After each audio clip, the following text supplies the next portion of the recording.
ఒక ఉపాధ్యాయుడు బహుమతులు ఇవ్వడం వల్ల విద్యార్థుల హాజరు పెరుగుతుందా అని పరిశీలిస్తున్నాడు.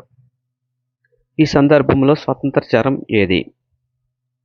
అంటే ఆన్సర్ ఏమవుతుందంటే బహుమతులు ఇవ్వడం. ఎందుకంటే ఏది ఇవ్వడం వలన రెండోది మారుతుందో ఇచ్చేది స్వతంత్ర చరము, మారేది పరతంత్ర చరము. కాబట్టి ఇక్కడ స్వతంత్ర చరం అడిగారు కాబట్టి ఆన్సర్ బహుమతులు ఇవ్వడం. రెండవది, ఒక పరిశోధకుడు సంగీతం విద్యార్థుల ఏకాగ్రతపై ప్రభావం చూపుతుందా అని తెలుసుకోవాలనుకున్నాడు. ఇక్కడ సంగీతం అనేది దేన్ని మారుస్తుంది? ఏకాగ్రతని మారుస్తుంది. అది అంటే పిల్లల ఏకాగ్రత పెరుగుతుందా? పెరగడం కానీ తగ్గడం కానీ ఏదైనా జరగచ్చు. సో ఇక్కడ సంగీతం అనేది స్వతంత్ర చరం అవుతుంది. మరి పరతంత్ర చరం ఏమవుతుంది? ఏకాగ్రత. ఏకాగ్రత మారడమా? ఏదైతే మారుతుందో అది పరతంత్ర చరము, ఏది మారకుండా ఉంటుందో అది స్వతంత్ర చరము. ఒక పరిశోధకుడు బోధనా పద్ధతిని మార్చి విద్యార్థుల అభ్యసన ప్రేరణను కొలుస్తున్నాడు. ఇందులో ఆధారిత చరం ఏది? ఒక పరిశోధకుడు బోధనా పద్ధతిని మార్చి విద్యార్థుల అభ్యాస ప్రేరణ కొలుస్తున్నాడు అంటే దాని అర్థం ఏంటి? ఇందులో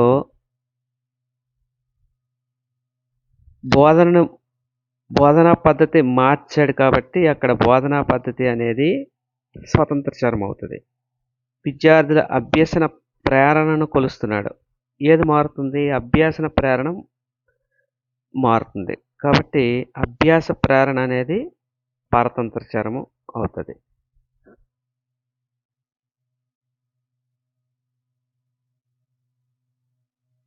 టిఎల్ఎం ఉపయోగించి బోధించిన తరగతి మరియు టిఎల్ఎం లేకుండా బోధించిన తరగతి ఫలితాలను పోల్చారు. ఇందులో పరతంత్ర చరం ఏది? అంటే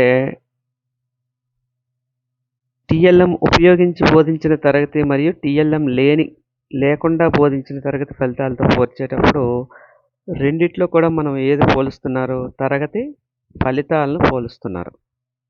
కాబట్టి ఇక్కడ పరతంత్ర చరం ఏమవుతుంది? ఆ తరగతి ఫలితాలు అంటే ఏంటవి? విద్యార్థుల మార్కులు అనేవి పరతంత్ర చరం అవుతుంది.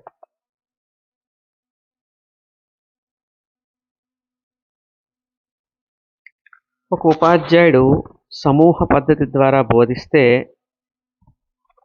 విద్యార్థుల అభ్యసనంలో మెరుగుదల ఉంటుందా లేదా అని తెలుసుకోవాలనుకున్నాడు. ఈ ప్రయోగంలో స్వతంత్ర చరం ఏది? అంటే ఒక ఉపాధ్యాయుడు సమూహ చర్చ ద్వారా డిస్కషన్ పద్ధతి ద్వారా బోధిస్తున్నాడు. అంటే ఇక్కడ స్వతంత్ర చరం ఏమవుతుంది? గ్రూప్ డిస్కషన్, సమూహ చర్చ. అప్పుడు ఏది మారుతుంది? అభ్యసనంలో మెరుగుదల ఉంటుందా లేదా అనేది మారుతుంది. కాబట్టి ఇక్కడ పరతంత్ర చరము అభ్యసనంలో మెరుగుదల, స్వతంత్ర చరము group discussion. So answer is స్వతంత్ర చరం అడిగాడు కాబట్టి గ్రూప్ డిస్కషన్.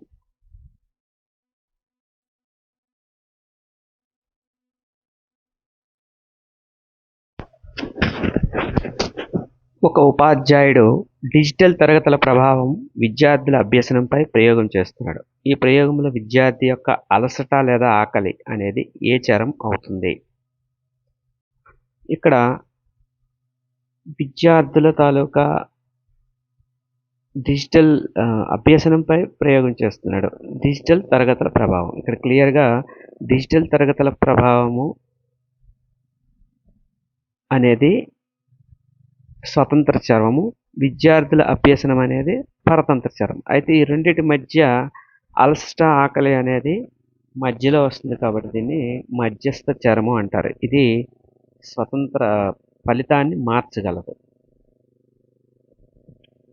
నెక్స్ట్, క్రింది ఇవ్వబడిన వాటిలో మధ్యస్థ చరం యొక్క ముఖ్య లక్షణం ఏమిటి? మధ్యస్థ చరం ఏం చేస్తుంది? ఇది నేరుగా ప్రయుక్త ఆధీనంలో ఉంటుందా? కాదు. ప్రయుక్త ఆధీనంలో ఉండేది స్వతంత్ర చరం. దీన్ని ప్రయోగంలో నేరుగా కొలవవచ్చు మరియు చూడవచ్చా? అస్సలు కొలవలేము, చూడలేము. కాబట్టి అది కూడా కాదు. ఇది స్వతంత్ర చరానికి, పరతంత్ర చరానికి మధ్య ఉండి ప్రయోగ ఫలితాన్ని మార్చగలదు. యెస్. ఇదే దాని ఆన్సర్. నాలుగోది కూడా కాదు. ప్రయోగ ఫలితాలపై ఎలాంటి ప్రభావం ఉండదంటే ప్రభావం ఖచ్చితంగా ఉంటది. అది ఖచ్చితంగా ఫలితాన్ని మార్చేస్తది. మధ్యస్థ చరం. కాబట్టి ఆన్సర్ సి. ప్రయోగంలో మధ్యస్థ చరాల ప్రభావాన్ని తగ్గించడానికి ప్రయోక్త చేసే ప్రక్రియని ఏమంటారు? ఈ మధ్యస్థ చరాల ప్రభావాన్ని తగ్గించడానికి ప్రయోక్త ఏం చేస్తారు? చరాలను మారుస్తారా? కాదు. నియంత్రణ యెస్. కంట్రోల్ చేస్తారు. కండిషనింగ్ కాదు, జనరలైజేషన్ కాదు. So this is the answer. Next, ప్రయోగ పద్ధతిలో ఉద్దీపనకు అంటే స్వతంత్ర చరానికి, ప్రతిస్పందనకు అంటే పరతంత్ర చరానికి మధ్యలో వచ్చిన ఫలితాన్ని ప్రభావితం చేసే చరాలని ఏమంటారు? ఆన్సర్ ఈస్ మధ్యస్థ చరం. సో టోటల్గా మనకి ఈ 3 చరాల మీద ఉన్నటువంటి కన్ఫ్యూజన్ అనేది ఈ వీడియోతో పోవాలి. స్వతంత్ర చరం అంటే ఏంటి? పరతంత్ర చరం అంటే ఏంటి? మధ్యస్థ చరం అంటే ఏంటి?